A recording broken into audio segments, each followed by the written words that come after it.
As an immigrant to this country, I would like to say a few words to my fellow Americans and to our friends around the world about the events of recent days.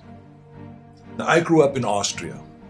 I'm very aware of Kristallnacht, or the Night of Broken Glass. It was a night of rampage against the Jews carried out in 1938 by the Nazi equivalent of the Proud Boys. Wednesday was the day of broken glass right here in the United States. The broken glass was in the windows of the United States Capitol. But the mob did not just shatter the windows of the Capitol, they shattered the ideals we took for granted. They did not just break down the doors of the building that housed the American democracy, they trampled the very principles on which our country was founded. Now, I grew up in the ruins of a country that suffered the loss of its democracy. I was born in 1947, 2 years after the Second World War. Growing up, I was surrounded by broken men drinking away their guilt over their participation in the most evil regime in history. Not all of them were rabid anti-Semites or Nazis. Many just went along, step by step, down the road. They were the people next door. Now, I've never shared this so publicly because it is a painful memory. But my father would come home drunk once or twice a week, and he would scream and hit us and scare my mother. I did not hold him totally responsible because our neighbor was doing the same thing to his family, and so was the next neighbor over. I heard it with my own ears and saw it with my own eyes. They were in physical pain from the shrapnel in their bodies and in emotional pain from what they saw or did. It all started with lies and lies and lies and intolerance. So being from Europe, I've seen firsthand how things can spin out of control. I know there is a fear in this country and all over the world that something like this could happen right here. Now, I do not believe it is, but I do believe that we must be aware of the dire consequences of selfishness and cynicism. President Trump sought to overturn the results of an election, and of a fair election. He sought a coup by misleading people with lies. My father and our neighbors were misled also with lies, and I know where such lies lead.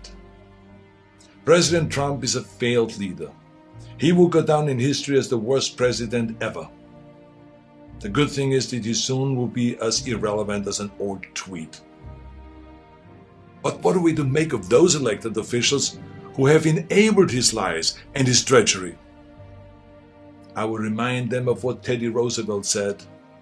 Patriotism means to stand by the country. It does not mean to stand by the president. Now, John F. Kennedy wrote a book called Profiles in Courage. A number of members of my own party, because of their own spinelessness, would never see their names in such a book, I guarantee you.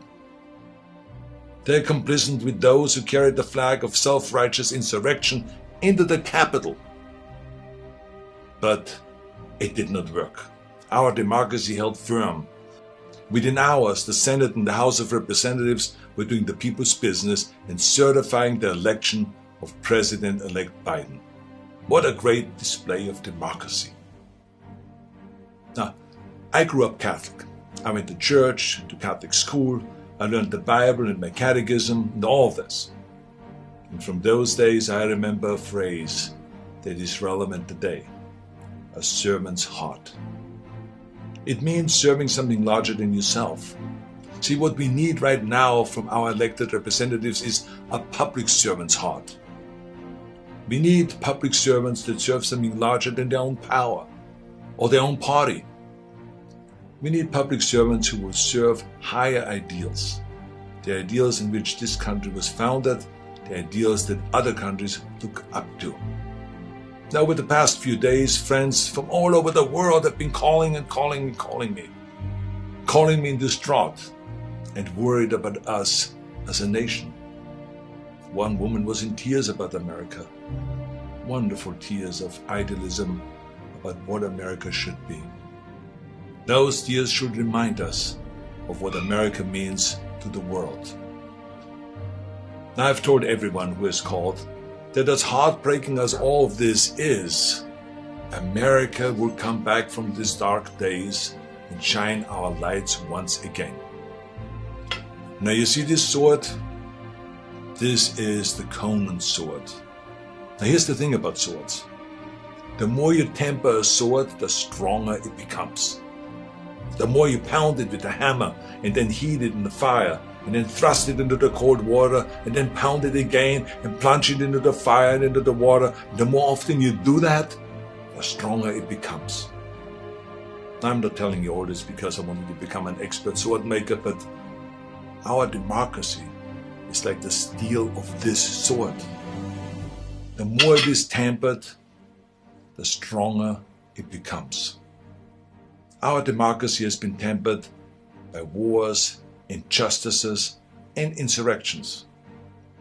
I believe, as shaken as we are by the events of recent days, we will come out stronger because we now understand what can be lost.